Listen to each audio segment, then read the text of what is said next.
Pai do céu, obrigado pelo tempo que nós estamos juntos. Obrigado, papai, pelo tempo que nós estamos juntos. Pai, ministra o nosso coração, fala conosco, através da tua palavra, nos alcança nessa noite. Em nome de Jesus, Pai. Amém. Você que nos acompanha online, que tem acompanhado, deixa eu fazer um merchandise aqui. Fazer um merchan. Você que nos acompanha, seja muito bem-vindo, é muito bom ter você. A gente tem um alcance muito legal pelo nosso canal do YouTube, pessoal que nos assiste. Muitos amigos falaram que iriam assistir hoje também, então muito legal. Abra o seu aplicativo, a sua Bíblia, em Mateus, no capítulo 26. Mateus, no capítulo 26.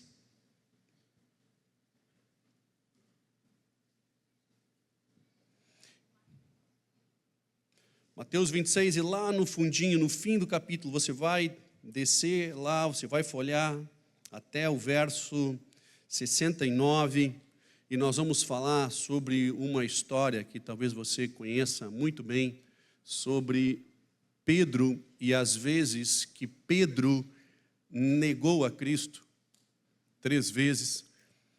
E eu vou falar hoje à noite, ainda que de uma forma breve, eu vou falar hoje à noite sobre que o nosso Deus, Ele é um Deus dos recomeços. Creio que nós estamos precisando, eventualmente, muitos aqui, de fato e literalmente, recomeçar do zero, e nós vamos falar sobre isso, e nós vamos ler a historinha, o finzinho da história, aonde a Bíblia relata, aonde Pedro nega a Cristo. Pedro, aquele que andava próximo, que era íntimo de Cristo, ele o nega por 3 vezes, embora tenha sido avisado, ele o nega por 3 vezes. Assim, no verso 69 de Mateus, capítulo 26, diz o seguinte: ora, Pedro estava sentado no pátio e, aproximando-se dele, uma criada disse: tu também estavas com Jesus, o Galileu. Mas ele negou, dizendo a todos ali: não sei o que dizes. 71 diz: e saindo para o vestíbulo, outra criada o viu e disse aos que estavam ali: este também estava com Jesus, o Nazareno. E ele negou outra vez com juramento: não conheço tal homem. Ele segue o verso 73 dizendo: e daí a pouco aproximou-se dali os que estavam e diziam a Pedro: verdadeiramente também tu és aquele, pois a tua fala te denuncia. Então começou ele a praguejar e a jurar, dizendo: não conheço este homem. E imediatamente o galo cantou. E lembrando-se Pedro das palavras de Jesus, que lhe dissera antes que o galo cante: 3 vezes me negará. E saindo dali, chorou amargamente. Essa é a história de um cara que recomeçou e que teve um final feliz. Essa história teve um final feliz. Ele é avisado por Cristo, aquele a que ele andava próximo, de que ele iria negá-lo. E ele veementemente dizia que não, que jamais negaria Cristo. Esse mesmo Pedro é aquele cara totalmente instável e sanguíneo, que era um sobe e desce na vida constante, andando com Cristo, era um sobe e desce. Literalmente, ele andava sobre as águas, ele descia as águas, ele era pescador, e era chamado para ser pescador de homens, ele era grosso, ele cortava a orelha do soldado, quando na realidade já tinha sido avisado que era para entregar a Cristo. Esse camarada que era intenso nas suas colocações na vida com Cristo, esse cara que era tão próximo, era um dos mais próximos de Cristo. Esse cara que era um dos mais próximos de Cristo, foi avisado um pouco antes de Cristo ser crucificado que ele o negaria por 3 vezes antes que o galo cantasse. E ele disse: jamais. E nós conhecemos, já acabamos de ler a história, ele nega a Cristo. Ele foi avisado e mesmo assim, ele nega a Cristo. Mas o fim dessa história é o que é o surpreendente. Ele cai em pranto e ele chora amargamente o seu erro, e ele se arrepende do que fez, e ali é uma grande virada na vida daquele cara que acabou de negar Cristo E ele tem uma grande virada porque ele cai em si, caiu a ficha. Cai a ficha e ele se dá conta de que, cara, o que eu fiz? Cara, não, aquele que eu andei, que eu chorei no ombro, aquele que me acolheu, aquele que me amou, aquele que me aceitou do jeito que eu sou, aquele que me chamou no meio do caos, aquele que me deu uma nova perspectiva de vida, aquele cara, esse cara não. E ele chora, e ele se arrepende, e há grande virada na vida de Pedro. Infelizmente não acontece a mesma coisa em outro discípulo que também erra com Jesus, traindo, que é Judas. E ele tem um final totalmente diferente, porque Judas o trai e depois que ele se dá conta de que ele traiu por 30 moedas de prata, ele tenta, de uma forma menos de arrependimento e mais remorso, ele tenta devolver aquilo e na realidade não cai em um profundo arrependimento a ponto dele se matar. As histórias são muito distintas. Um consegue ter um recomeço e o outro dá fim, como que se não tivesse mais saída. Nosso Deus, ele é um Deus do recomeço. E em momentos como esse que nós estamos vivendo agora, de crises, de dificuldade, de tensão, de pressão, de fato cada um responde diferente. Interessante como as pessoas respondem a momentos de tensão, de pressão, de crise, de forma totalmente diferente. Eu não conhecia próximo muitos dos que estavam ajudando aqui na igreja, eu não conhecia o nome. Cara, gente de ouro, pessoas que se revelaram nesses últimos dias, pessoas incríveis. Eu não conhecia o leão que tinha dentro de algumas pessoas, que ao surgir uma necessidade, uma crise, eles se posicionaram frente à necessidade de apoio. Eu digo, cara, mas onde é que estava esse camarada aí que eu não tinha visto? Aonde estava essa pessoa aí dentro? Aonde estava, cara, com ideias, com soluções, com mão de obra, com disposição, com alegria, povo colocando a mão. Eu digo, cara, como uma situação ela expõe o que tem aqui dentro. Cada um responde diferente. E nós estamos conhecendo pessoas nessa crise, assim como também aqueles que desaparecem, quando precisavam, na realidade, se posicionar. Infelizmente, muitas pessoas que nós tínhamos a expectativa de que se posicionassem, eu não falo... falando de uma forma geral, muitos líderes, muitas lideranças políticas, lideranças da sociedade que nesse momento deveriam se posicionar, parece que somem. É como aqueles jogadores de futebol que é o craque, é o cracão do time, e na final ele desaparece. Porque diante de uma pressão, diante de um estádio lotado, com 50 mil pessoas, na hora de bater o pênalti, ele não tem a condição. Ele não tem a condição de crescer na crise, ele some na crise. E aquele jogador que foi mediano o campeonato inteiro e na final ele jogou o melhor jogo da vida dele, o camarada que tem condições de encarar a pressão, de encarar uma situação de crise. Cada um de nós reage diferente e esse momento e essa situação que nós estamos vivendo agora expõe isso. É como aquele cara que não tinha dinheiro e da noite para o dia ficou rico por algum motivo, e ele muda totalmente. Eu digo, cara, mas o dinheiro muda as pessoas. Não sei se o dinheiro muda ou se na realidade essa pessoa já era assim, o dinheiro só expôs o que estava ali dentro. Só expôs o que já era. Era assim que essa pessoa, ela só não tinha a chance de ser porque não tinha grana. Agora que tem, bem, acabou de aparecer de fato quem é. Essas situações extremas, elas expõem o que nós somos. Tem um dizer na administração que diz o seguinte, que quando a água do rio baixa, a gente vê quem está sem calção. Aquela expressão de está todo mundo na água, está todo mundo tomando banho, né? Mas quando a água do rio baixa, tem uns despreparados aí. E quando essa exposição acontece da pressão, na crise, alguns cresceram e outros desapareceram.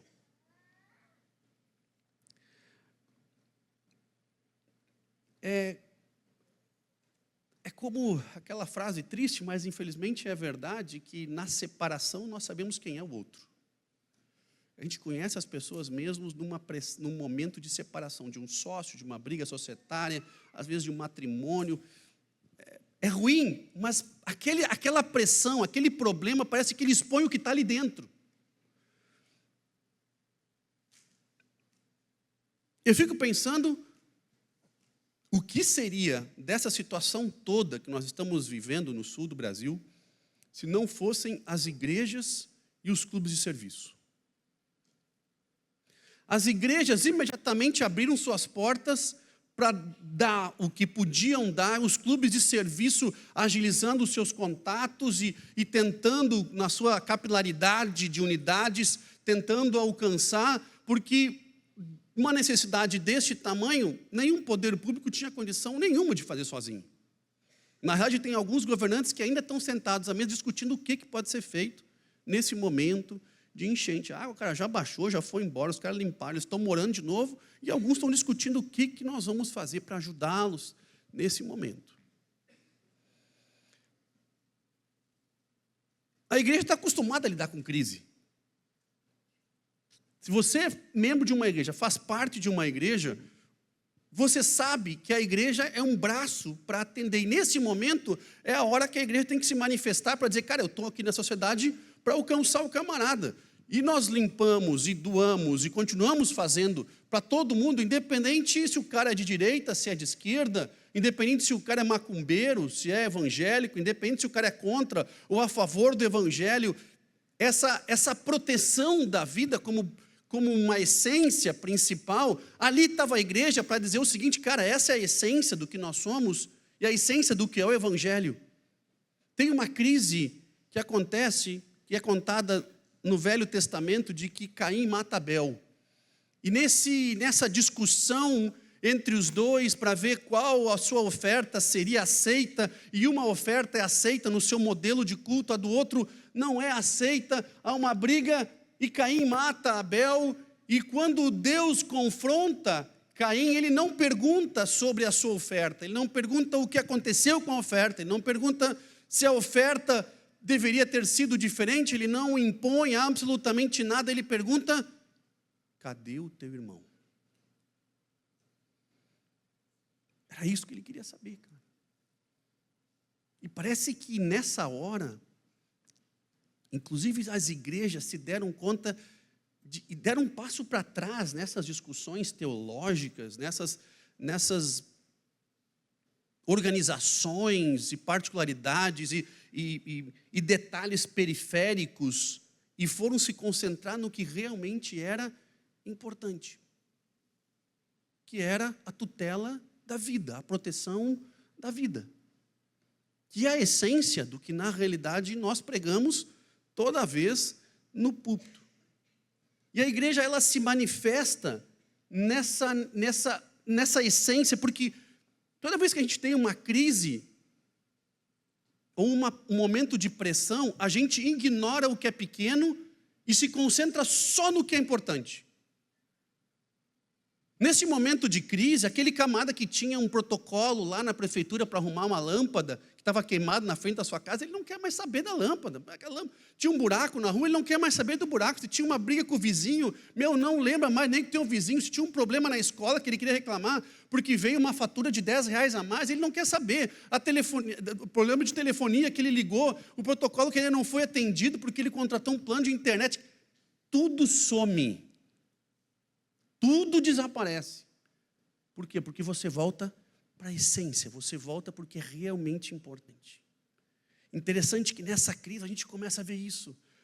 Aquelas vaidades e aqueles orgulhos parece que vão caindo por terra e o camarada se concentra no que é essência. O que nós deveríamos nos concentrar sempre. Mas parece que esses momentos eles expõem tudo isso. Parece que você de fato pega a pedra, pega a joia e você bota para queimar e para queimar tudo que não presta, para sobrar só o que tem de essência. Esses momentos, eles nos confrontam, até a nossa hipocrisia, confronta a nossa soberba, a nossa arrogância. Cara, tudo isso é queimado no fogo. Tudo isso vai caindo por terra, porque a gente não tem nem tempo para pensar nisso. Você não tem tempo para pensar nisso. Momento de dificuldade, meu querido, você vai para a essência. Quando que eu pensei que nós íamos distribuir água mineral? Água. Nós tínhamos que pagar, acabou não pagando depois, né? Daqui a pouco veio depois a água veio logo em seguida, mas nós contratamos um caminhão-pipa para encher aqui a caixa d'água dos banheiros, para nós conseguir atender as pessoas que estavam aqui, porque a cidade estava sem água. Era R$600 um caminhão-pipa. Para poder encher a caixa d'água da igreja, para a gente continuar cozinhando e atendendo a população e atendendo o pessoal que estava aí. Cara, quando que isso... Porque você vai para a essência, meu querido, é água, comida e moradia. Quando que a gente pensou que ia passar por algo parecido? Mas sabe que a maioria, a maior parte das crises, elas são anunciadas. A maior parte das crises e dos grandes momentos de picos de tensão que nós temos na vida, eles são anunciados. Assim como foi anunciada a Pedro que ele podia traí-lo. Elas são anunciadas. Uma empresa, ela não fecha de uma grande crise da noite para o dia. A gente fica sabendo no jornal que uma empresa tem uma grande crise. Ela não é da noite para o dia, ela tem uma caminhada até isso. Foram decisões que foram tomadas ao longo de muitos anos. E que se você perguntar para aqueles gestores hoje, você olha para trás, eles vão conseguir apontar momentos cruciais, que eles poderiam ter lidado de forma diferente para trazer resultados diferentes. Um casamento não entra em crise do domingo para a segunda. Sinais estão aparecendo que nós optamos por normalmente não lidar com eles, porque entendemos que eles são insignificantes. Embora eles são um presságio, eles estão apontando que tem algo que precisa ser resolvido. Quantas enchentes o sul aqui do Brasil teve no último ano? 3. 3. Vamos ter uma quarta, uma quinta? Pode ser. Alguns dizem que isso pode ser um ciclo de 70 anos, 80 anos, que é cíclico da terra. Outros vão dizer, não, cara, estamos aumentando as chuvas. Cara, não sei, sinceramente, essa não é nem a minha área. Meu objetivo aqui não é ficar filosofando e discutir as marés. Mas, cara, mas pode. A questão é que, para alguns de nós, ou para a maioria de nós, é um choque você ver uma casa com água dentro. Para a maioria de nós, é um choque gigante. Para a maioria de nós, é um choque terrível você ter que entrar e botar lava-jato dentro de casa, porque não existe pano, passar pano numa situação dessas. Para muitos de nós, é uma rotina. Para muitos de nós, isso é rotina. Choque é para quem nunca viu. Choque é para quem nunca imaginou. Para outros, cara, sabe que dessa vez eu perdi tudo mesmo. Mas das últimas não, das últimas a gente tranquilo, a gente conseguiu salvar e tal. Está entendendo como a resposta é diferente? A resposta ela é diferente diante de uma situação de crise. Ela é diferente, porque depende do que você está vivendo. Tem pessoas que têm um poder aquisitivo bom e que estão em lugares melhores e que daqui a pouco entrou água. Condomínios de luxo entraram água. Casas de 4, 5 milhões que entraram água. O camarada fica extremamente chocado. O cara de uma região mais próxima de rios que frequentemente alaga, cara, ele está de novo no abrigo. Ele está de novo esperando para reconstruir a casa. O recomeço dele é mais um recomeço dentre tantos que ele já teve que fazer e que possivelmente ele vai continuar fazendo.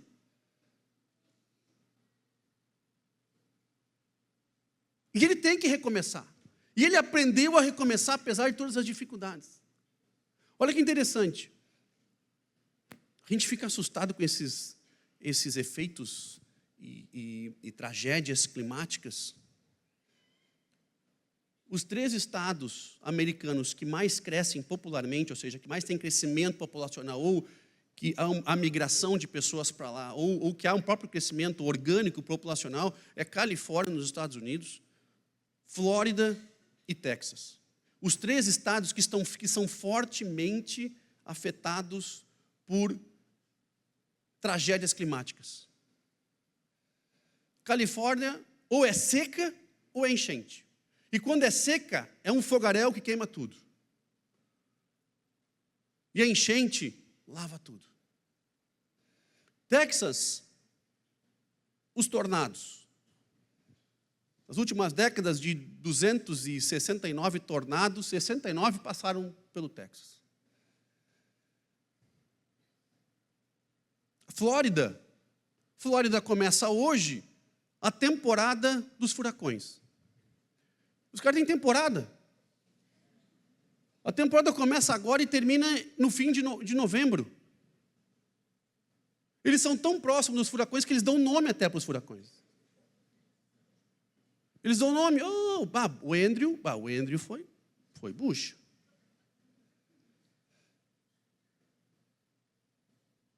A nossa temporada no Brasil, até 30 dias atrás, era do Black Friday. Era a única temporada que a gente tinha que ficava esperando. Não tinha outra, nenhuma. Para a gente é um choque. Para eles não. Já foi avisado, temporada dos tornados começam agora. Então junta água num quarto, escolha um quarto da casa, você bota água, você bota lanterna com pilha, você bota uma comida lá. E você fica atento nas notícias. Você escolhe uma rota de fuga, se precisar.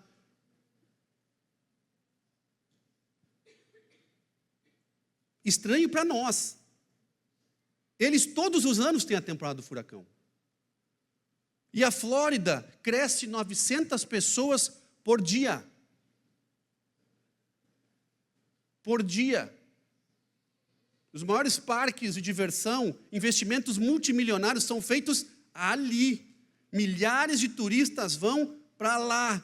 É um lugar que não se fala quase inglês. Se você quer visitar os Estados Unidos e você não fala inglês, vá para o estado da Flórida. Lá você vai falar ou espanhol ou português. É isso aí. Pode ver que os brasileiros, quando querem abrir igreja nos Estados Unidos, vão tudo para a Flórida. Nossa, o cara abriu uma igreja americana. Não, ele fala português, vai lá. E é só brasileiro lá que ele atende. É isso aí, é Flórida. 900 pessoas por dia. Por que as pessoas continuam indo para um lugar que tem uma estação, uma temporada de destruição? Porque eles aprenderam com o passado. Porque eles conhecem os sinais. E eles aprenderam com o passado. E eles conseguiram criar uma estrutura de recomeço, porque esse é o modelo da onde eles vivem. E o bom que existe lá é muito melhor do que o desastre que eventualmente acontece, porque eles conseguiram criar um modelo de reconstrução, conseguiram criar um modelo de iniciar novamente, apesar dos pesares. Recomeçar, ele só faz sentido quando você aprende com o que passou. Porque se você não aprendeu com o que aconteceu, você vai possivelmente viver de novo ou reviver de novo. É a história do matrimônio, que o camarada separa porque ele não lida com os problemas e ele casa de novo. E adivinha o quê? Você tem uma chance para acertar. É óbvio que vai acontecer de novo. Você pode casar quantas vezes você quiser, porque o problema está aqui. A gente não aprende com os erros. Se Pedro, ele olha para trás, ele disse, cara, não acredito. Eu tinha sido avisado que isso poderia acontecer. Eu não aprendi na primeira vez que eu neguei. Eu não aprendi na segunda vez que eu neguei. Cara, precisou o galo cantar para eu me dar conta de que, de fato, eu estava atravessado, cara.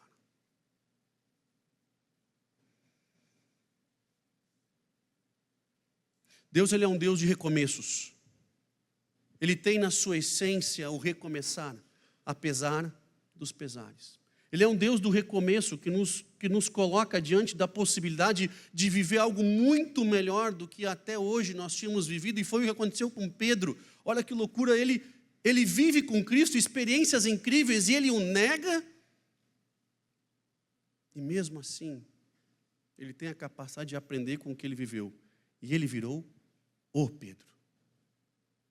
Ele vira o discípulo que viveu as experiências mais intensas, e esse Pedro, esse mesmo cara, fica em Jerusalém até que do alto é revestido de poder, e essa é a primeira pregação que é feita depois do grande derramado do Espírito Santo em Atos, é feita por ele, por esse cara que negou Cristo 3 vezes.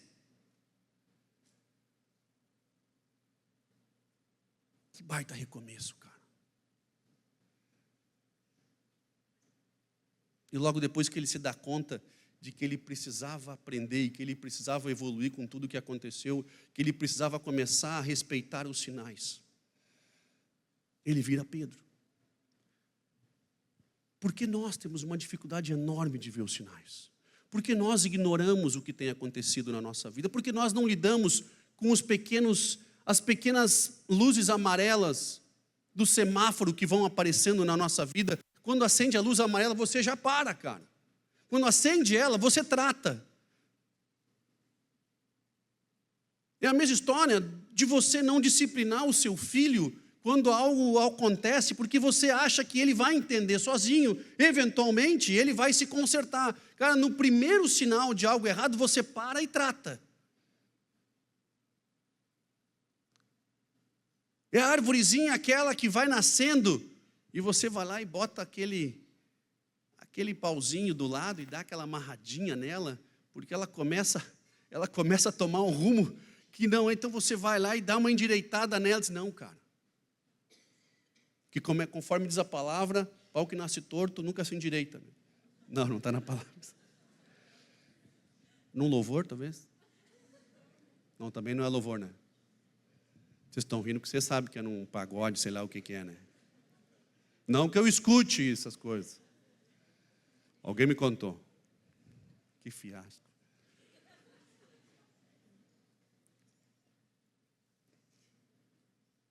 Cara, Deus é um Deus do recomeço.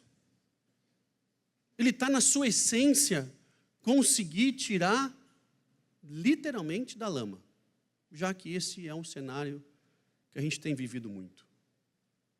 Literalmente de reestruturação, literalmente de recomeço, literalmente do novo, porque é dele o novo. Quantas alianças ele fez conosco, até enviar o seu próprio filho para morrer, para que nós tivéssemos acesso direto. É característica dele nos tirar de uma posição, desde que nós queiramos mudar, desde que haja o famoso livre-arbítrio e que você opte por ele. Desde que você opte por ele, o novo está sempre à sua porta. O recomeço, ele está sempre à tua disposição. E a história fantástica de Cristo é que, de fato, a glória da segunda casa vai ser maior do que a primeira. Porque isso é dele. Ele nos desafia para a gente evoluir, desde que a gente aprenda com o que passou. Desde que a gente guarde isso que passou. O grande desafio dos meus filhos é que eles aprendam com os seus erros e não voltem a cometê-los. Mas a gente costuma falar isso para a criança, mas nós não aprendemos com os nossos. Nós disciplinamos os filhos para que eles aprendam e seguidamente a gente comete o mesmo erro.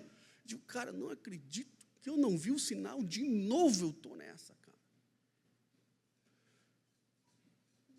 Que grande momento esse que nós estamos vivendo para retornar aos marcos antigos. Que grande momento nós estamos vivendo para restabelecer os marcos que não deveriam ser mexidos. Porque parece que essa situação de crise, tudo que é periférico se queima e se acaba e fica de fato só a essência. Que momento de fato precioso é esse? Que a gente pode retornar, dar um passo atrás do orgulho e da soberba e dizer, cara, quanta coisa estava de fato me atrapalhando do que é realmente importante. Vamos ficar em pé, por favor? Quero orar por você, orar pela sua vida, pela sua família. Quero orar para que você reconheça a luz amarela que tem piscado em algumas áreas da sua vida. Para que você não chegue ao período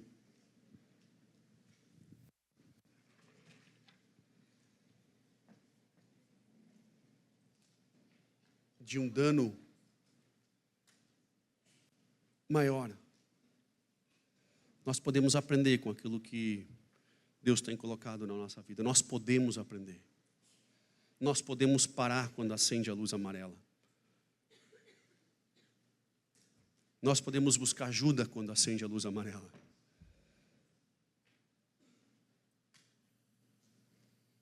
Que as surpresas que nós vivemos de conhecer pessoas, de se deparar com situações que nós nunca vivemos, se tornem um livro.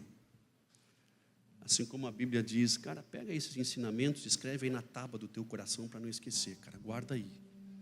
Porque se tu guardar isso nas tábuas do teu coração, o que é realmente importante, cara, tu vai sofrer menos. A Bíblia fala que o povo perece porque falta conhecimento. Quanto de conhecimento nós reunimos nesses últimos 30 dias? O quanto de informação que pode virar conhecimento nós reunimos nesses últimos 30 dias? Parece que nós vivemos um ano nessas últimas 4 semanas. Nós podemos sair melhores. Nós vamos sair melhores.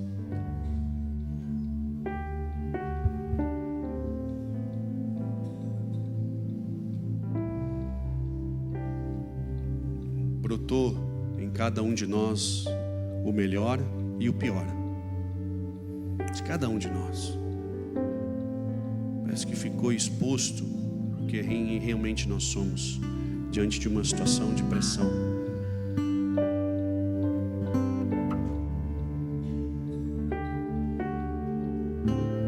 Nós podemos aprender.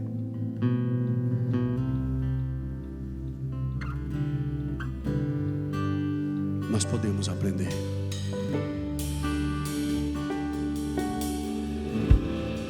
Espero que os nossos governantes e líderes aprendam nas suas tarefas, mas nós temos que aprender muito mais. Nós temos que aprender muito mais.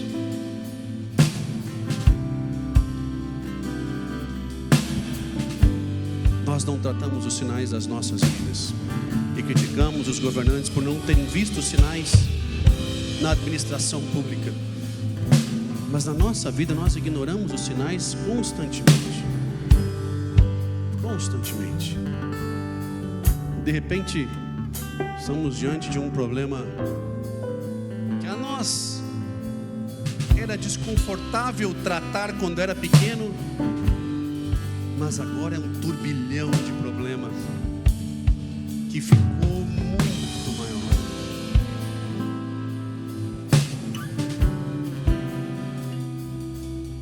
Se acendeu a luz, meu irmão. Se acendeu a luz, você para. Você escuta. Nós já temos informação suficiente que para tornar conhecimento diante das nossas batalhas. Eu quero orar por você, abençoar a sua vida, abençoar que você reconheça esses sinais, que você transforme isso em conhecimento na sua vida, para que você sofra menos. Papai, nós estamos reunidos aqui como amigos, família. Pai, eu abençoo cada um aqui, cada família aqui. Eu abençoo em nome de Jesus os negócios, os matrimônios, as profissões. Pai, eu abençoo a cada um que tem acompanhado essa ministração e que precisa de um novo começo, de um recomeço. Pai, que haja a tua graça sobre cada um de nós. Que nós venhamos a enxergar as luzes que estão piscando e aonde estão piscando. Papai, que nós não venhamos a ignorar o problema que hoje é desagradável, mas que um dia pode ser extremamente destrutivo. Pai, abre os olhos dos teus filhos, para que não ignorem os sinais. Abençoa-nos, Pai, a fazer dessa grande aprendizagem, Pai, um livro de princípios e valores escritos na tábua do nosso coração. Em nome de Jesus, Pai.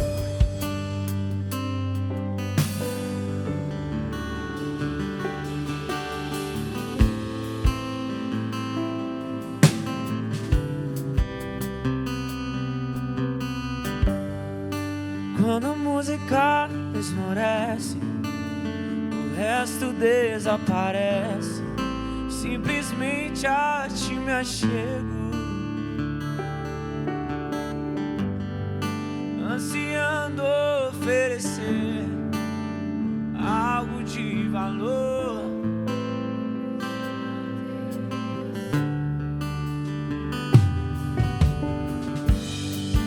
Quando a música esmorece, o resto desaparece. Simplesmente a ti me achego, ansiando oferecer algo de valor pra abençoar teu coração. Mais que uma canção eu te darei, pois apenas uma canção não é o que queres de mim.